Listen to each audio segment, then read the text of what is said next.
নির্বাচন কমিশন ঠুটো জগন্নাথ, বাংলায় ভোট নিয়ে প্রশ্ন তুললেন অর্জুন সিং। গতকাল ফর্ম 7 জমা দিতে গিয়ে জেলায় জেলায় আক্রান্ত হয়েছে বিজেপি নেতৃত্ব, অথচ নির্বাচন কমিশন নিষ্ক্রিয়। সরাসরি নির্বাচন কমিশনকে নিশানা করে ব্যারাকপুরের প্রাক্তন বিজেপি সাংসদ অর্জুন সিং বলেন, মমতা ব্যানার্জি ইডির কাছ থেকে ফাইল ছিনিয়ে নিয়ে আসার পর ভেবেছেন ভোট করতে দেবে, এরপর বুথে বুথে ওর দলের লোকজন প্যারামিলিটারিকেও মারবে। তার মতে নির্বাচন কমিশনারের উচিত ছিল 2জন ডিএম এসডিওকে বহিষ্কার করা, তাহলে এসআর সুষ্ঠুভাবে করা যেত। নির্বাচন কমিশনের ভূমিকা সঠিক নেই। দুজন ডিএমকে সাসপেন্ড করলো, 2জন এসডিওকে সাসপেন্ড করলে সব হুড়হুড় করে জমা হয়ে যাবে। করবে না, জানি না কি কি কারণ আছে। ইলেকশন কমিশন তো ঠুটু জগন্নাথ হয়ে বসলে বাংলাতে ভোট হবে না।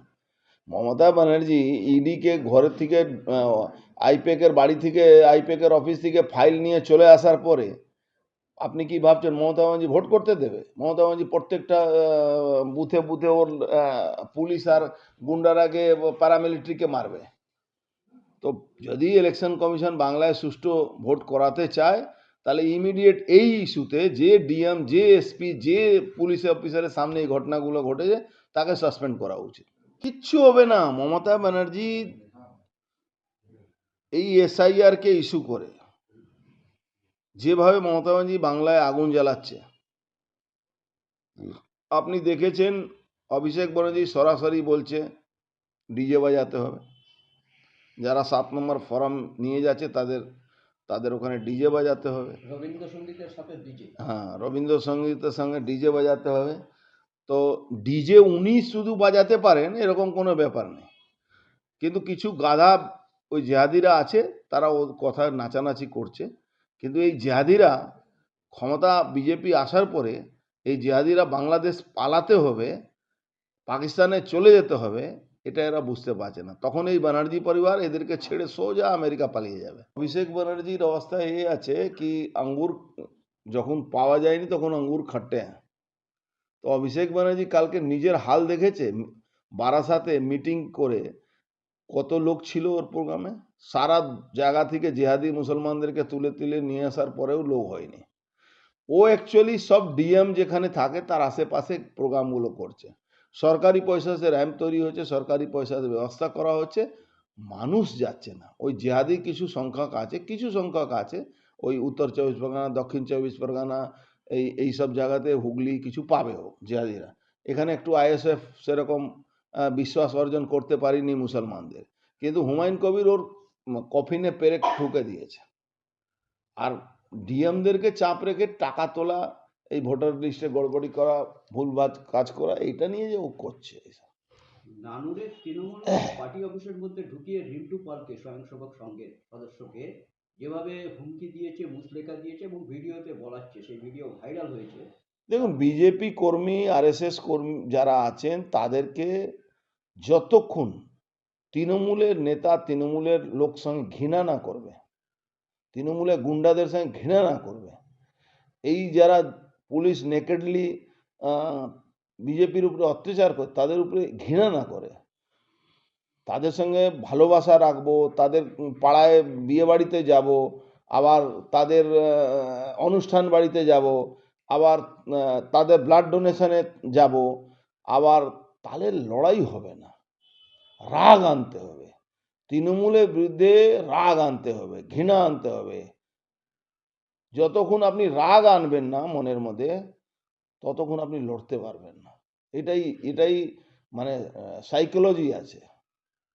ব্যারাকপুরে তো হিন্দু সংগঠনের বেশ কিছু নেতা তৃণমূলের প্রোগ্রামে দেখা যায়। সে কে কোথায় যায় আমি তাই নিয়ে ভাবছি না। আমি বলছি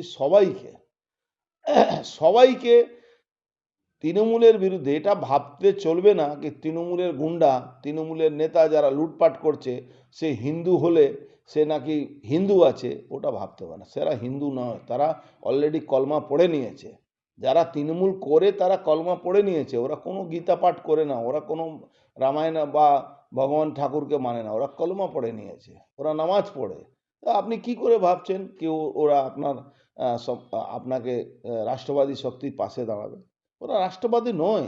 যারা ভারতবর্ষের মধ্যে অনুপ্রবেশকারী জেহাদি বাংলাদেশি মুসলমানকে ঢুকিয়ে তাদেরকে সমস্ত ব্যবস্থা করেছে, তারা কোন রাষ্ট্রবাদ হতে পারে? যে বাংলায় ভাগ হয়েছিল, আমি বলছি ভারতবর্ষের ভাগ থেকে বেশি বলবো বাংলা ভাগ হয়েছিল ধর্মীয় কারণের জন্য। বাংলাদেশ হলো ইস্ট পাকিস্তান আর পশ্চিম বাংলা হলো। সেখানে যে মুসলমান রোজ হিন্দুদেরকে গলা কাটছে, বাড়ি পুড়িয়ে দিচ্ছে, মাদের উপরে বলাৎকার করছে, তারা আপনার কোনোদিন রাষ্ট্রবাদে ফিরে আসতে পারবে? লাই লাই যারা করেছে, যারা ইনশাআল্লাহ খুদা হাফিজ বলছে মমতা ব্যানার্জি হিজাব পরে, তাকে ভাবছেন যে হিন্দু ধর্মকে গন্দা ধর্ম বলে সে আবার রাষ্ট্রবাদ হতে পারে? কোন আশায় যাচ্ছেন? আমি যদি যাই তো কোন আশায় যাই?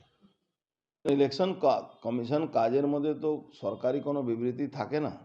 ইলেকশন কমিশনকে চাইতে হবে। ইলেকশন কমিশন যদি কাজ করতে অসুবিধা হচ্ছে তো প্যারামিলিটারি চাইছে না কেন? ইলেকশন কমিশন প্যারামিলিটারি চাইতো। ইলেকশন কমিশন অফিসিয়ালি বলে দিত কি পশ্চিম বাংলা কোনো সুষ্ঠু এসআইআর করতে পারছি না, আমার এখানে প্যারামিলিটারি লাগবে, বা এখানে 355 ধারা লাগু করা দরকার আছে, পুলিশ আমার আন্ডারে আনা দরকার আছে। এই যদি না করে তো আপনি কি ভাবছেন? এরা ভাবছে ওই জোড়াতালি দিয়ে কাজ চালাবে। জোড়াতালি দিয়ে বাংলায় কাজ চালাতে পারবে? বাংলা ভারত থেকে বেরিয়ে গেছে প্রায়, এবং জোর করে ধরে পিটিয়ে নিতে হবে এদেরকে। এরা জিহাদি হয়ে গেছে, এরা বাংলাদেশি হয়ে গেছে, এরা ভারত বিরোধী হয়ে গেছে। আচ্ছা বলুন তো, ভারতবর্ষে বর্ডারে যারা ভারত বিরোধী কাজ করছে, যারা পাকিস্তানে টেরোরিস্টরা আসছে বা পাকিস্তানে কোনো সৈনিক আসছে, তাকে বধ করা যাবে না? বধ করলেই তো দেশ বাঁচবে। সোলজাররা তো লড়াই করার জন্য সোলজারকে রাখা হয়েছে। আমার আপনার পরিবারের ছেলে সোলজার আছে, তাদের প্রাণ দিয়ে দেবেন? তাদের হাত বেঁধে রাখবেন, না মারবার অর্ডার দেবেন যে ভাই আমার দেশের দিকে চোখ কেউ উঁচু করবে তাকে তার চোখ কেড়ে নেওয়া হবে? বাংলার সেই জায়গায় পৌঁছে গেছে। বাংলা আর ভারতবর্ষে হাতে নেই। বাংলাকে গণতান্ত্রিক পদ্ধতিতে আপনি ভাববেন কি এই তৃণমূল চলে যা, এই বললে তৃণমূল যাবে না। তৃণমূলকে ঝেঁটা দিয়ে পিটিয়ে তাড়াতে হবে এখান থেকে, তাহলে তৃণমূল যাবে।